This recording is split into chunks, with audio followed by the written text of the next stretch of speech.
And welcome back to Flexible Games, where we are playing Transport Fever.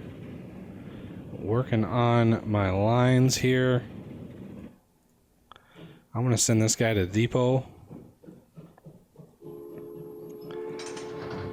And we are going to overhaul him because this line can support way more passengers moving on it. And I'd like to get that going. Rather than add a line that's going to cost us money for quite a few years, I would rather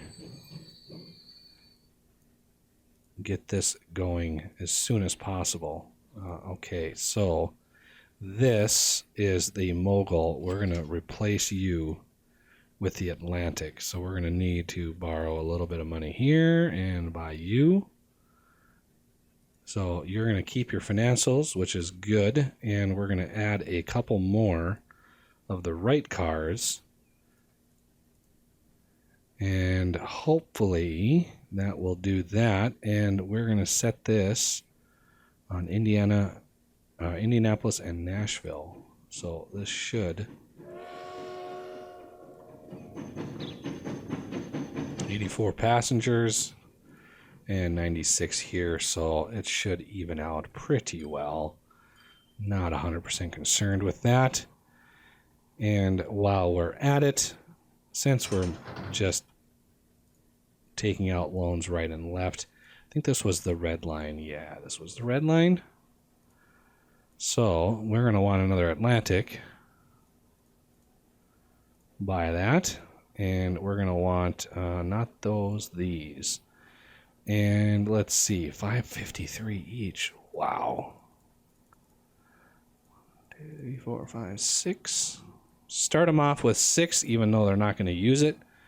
That way, just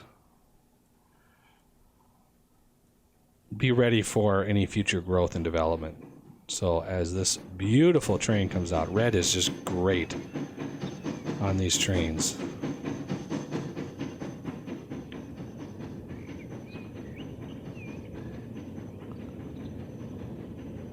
I wish it didn't hitch like that. I don't know if that'll come through on the video, but every second or so there's a little bit of a hitch in the animation.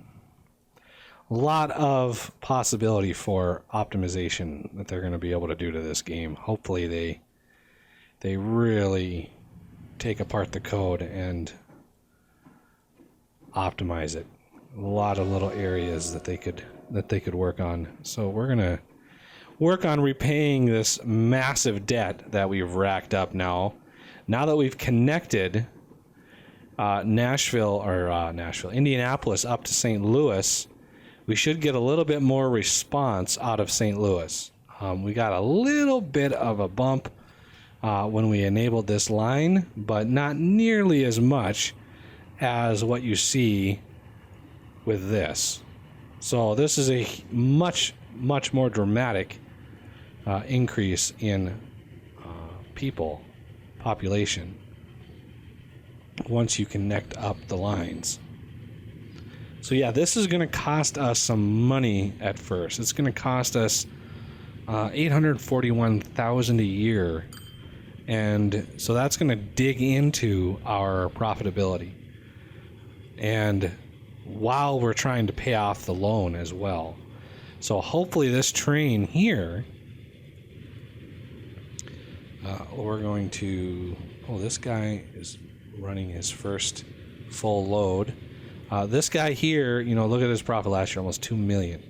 So now that we've upgraded him, we're going to be able to move more passengers and maybe have a much more greater impact on Indianapolis and how fast it grows. As you add lines, as you increase their frequency, as you increase the passengers you move between the two, it's just going to increase the profits. So now that we've got a nice full load here, he was only making like $180,000 for every trip, and he was full every time.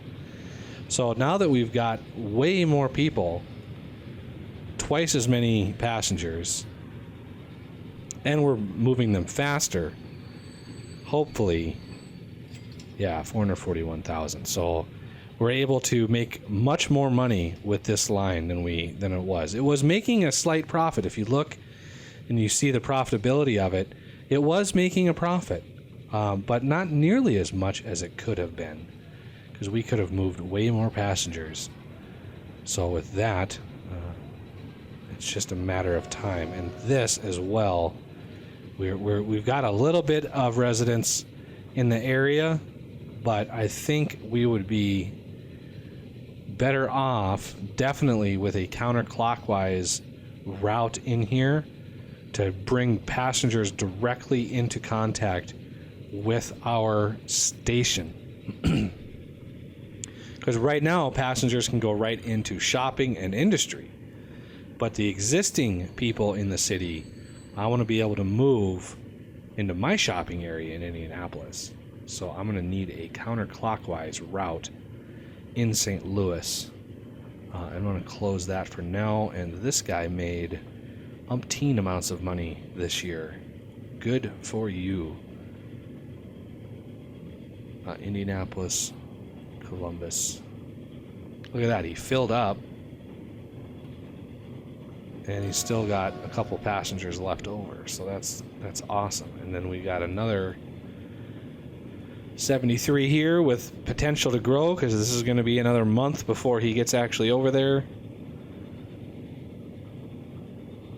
In Nashville, this guy is cruising along, and he should. I mean, he's not able to get up to his 62, but just for the fact that he's able to get a little bit faster. Normally it was 49 or 47 miles an hour, so he's able to move a little bit faster, which just increases our profit in that area.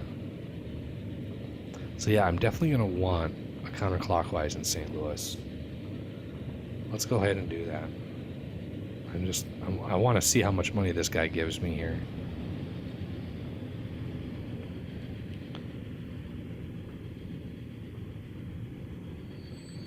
Pay me. Oh, 441,000. Oh, that was the wrong one. Oh, okay. 441,000 is better than 189,000. I'll tell you that much. So St. Louis, you need a counterclockwise route. So let's go ahead and add. It's going to be red, of course. So counterclockwise route. We're going to start here, and then we're going to go from here. Oh, I did it again. To here. Back over to here. There you go. So now it's going to route around. So this is STL Pass counterclockwise. And let's spend some money on some red double-seaters and send those to St. Louis passengers counterclockwise. Perfect. So now this connects this residential block and a whole lot of other stuff directly up to the station. So as these route around, there's going to be a lot of traffic from here to here. And back, they can route through clockwise and route from here right back into clockwise. So there's already, is that a counterclockwise? Yeah, there's already somebody waiting there. So it responded really fast to that service, because people over here want to come over here. And look at that, we've already got a residential building that's just sprouted up right there, which is phenomenal. So we'll keep an eye on this for the next few years to see how much growth we get. And I could always add another station on the bottom here to kind of get down to these other areas if I really, really want to. But I want to keep our hub here. It's kind of the axle of the wagon wheel. So the next line I'm probably going to want to do is either our line to Detroit or our line to Springfield. But those are going to be very expensive trains, and I want to whittle down my debt back down to hopefully 0 now that these lines are going. It would be nice to start off with 0 debt and be able to save some money for every line that we add. And we still have to do goods. So we're a ways from doing goods just because there are no industries on this map. I wanted to do that just to make sure that the industries were placed in appropriate areas. So we've got farms over here in the historic farmland. Chicago, so I'm in my meat packing plant, my food processor is going to go somewhere over here because Chicago was very famous for its meat packing district. And likewise, over in this area, this will be a lot of iron. So there'll be some iron in here, some steel mills sort of outside of Pittsburgh, maybe in this kind of ring here. And then coal will come from down here. We have Charlotte, North Carolina here. So I'll have a coal seam up here, and then up here is also coal country. So we will, I will add a coal up here. So our lines are going to be a little long. So servicing the industry and getting an efficient route is going to be difficult, mainly because, like the machine manufacturing for supplying industry with machines and commercial with tools is going to be up near Detroit. Detroit was the kind of the hub for many, many years of cars.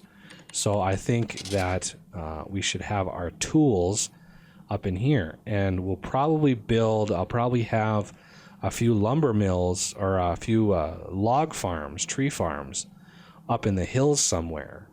And then the sawmills a little ways away from them, so we can process planks for both machines or goods. And goods are kind of an open thing. Goods are like the last chain that I do usually, because steel is so hard, and then oil for plastic is difficult too. So oil will come from down here. Louisiana, this will be sort of the oil mecca. And then Mobile, I'll probably have some fuel or refineries down here on the coast. So we got to figure out how to do all of that down the road. But the tough part will be the routing of stuff in the mountains here. That will be difficult.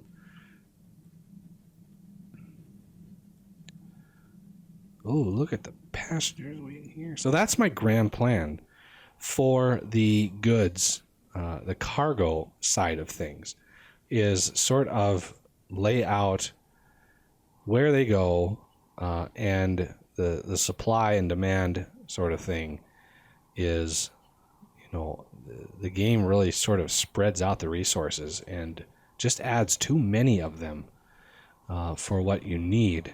And so what I'm trying to do is have fewer of them, but really be pretty restrictive on where they are processed.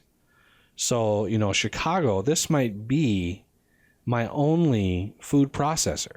I might have one down over here or maybe in the south, but farm wise, I could plop a farm down in Florida, I guess. They have orange groves and stuff like that down there, so I wouldn't be amiss to do that.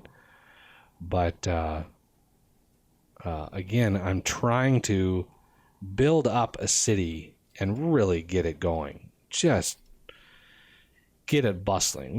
We started this city. Indianapolis had like 98 people when we started the game. Granted, it's 24 years have been by, but we're now 639 population. That is crazy.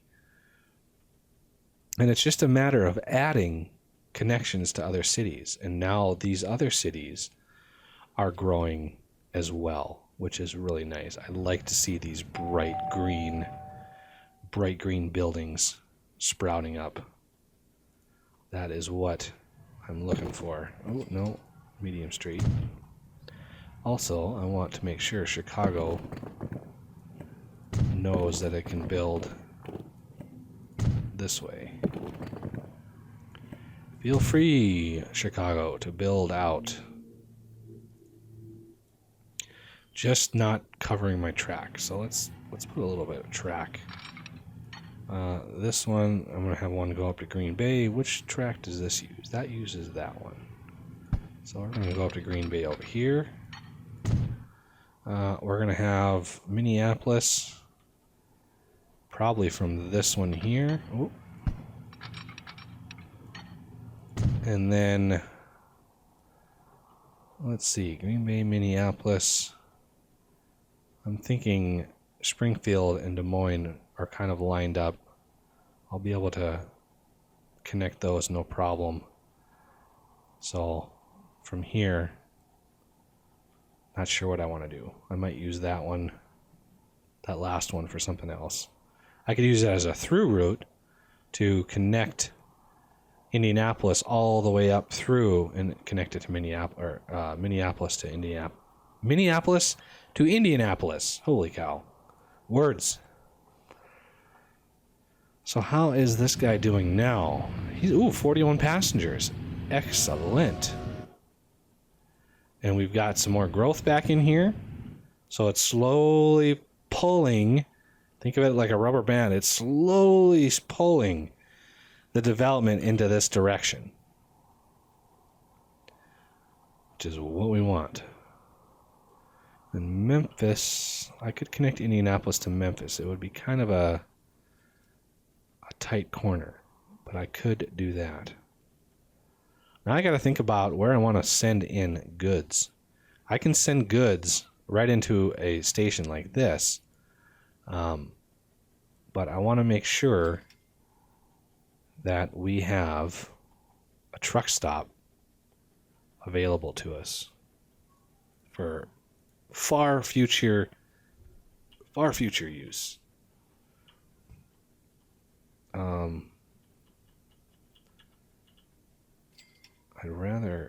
I just don't want to block. I just don't want to block anything. Everywhere I go, I block something.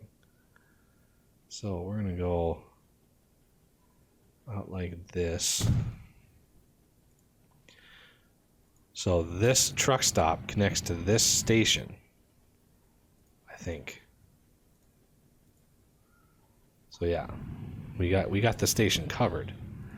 So when I bring goods in, they'll stop here. Let's say it's machines, right? So industry needs machines. Drop machines off. The machines that this thing catches in its area will be automatically dropped off into the industry right directly. But some of these peripheral ones are not. So we're going to have to make truck routes in the future to drop off to specific areas of the map. Likewise, some of these outside areas we're going to want to include in some sort of fashion with bus routes. Likewise, I want to start, since we're growing so fast, especially over here, this is just really growing like crazy. We're going to want to somehow route under this track, because this is pointing over here. So this has to go in this track. So I need one to Cleveland. Detroit will come from the top. So Cleveland will come from here. And how do I run around this? So that is going to go through probably to Washington, D.C. and Philadelphia. So we're going to want this one pointing towards Cleveland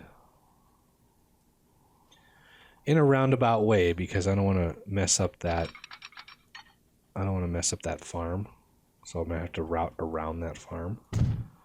And Cleveland to maybe Buffalo.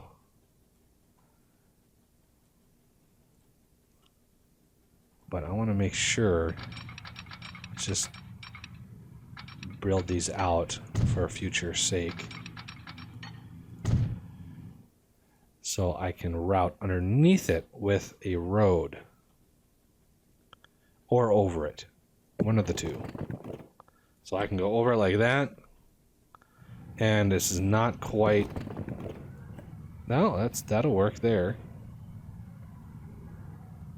I don't know how far in can I go? Right there. So that would be a perfect route. Too much slope.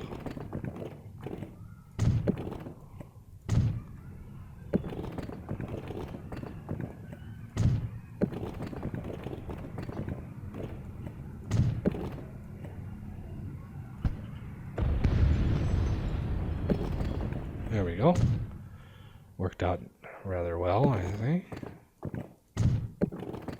Oh, come on. There we go. So the reason I want to bridge that over is because future bus lines might have to cross those tracks and be, to be a little bit more efficient. Otherwise, they'd have to go, if I have a bus stop here and one over here, it would have to go all the way through, around, and then connect instead of going right over the top and connecting. That's the only reason I do that. And this hasn't grown enough to really be of much concern. Let's really pay off some loans there. You can see our interest went down and then it spiked right back up again. So that makes a big difference. As the years roll by, that interest payment really adds up. It looks like this guy is now doing pretty good, actually. Not quite in profitability yet. But 36 passengers on board is nothing to sneeze at, and he's only going 36. Is that because he was going up a hill? Wow, I think that was that steep of a hill, but I guess it was.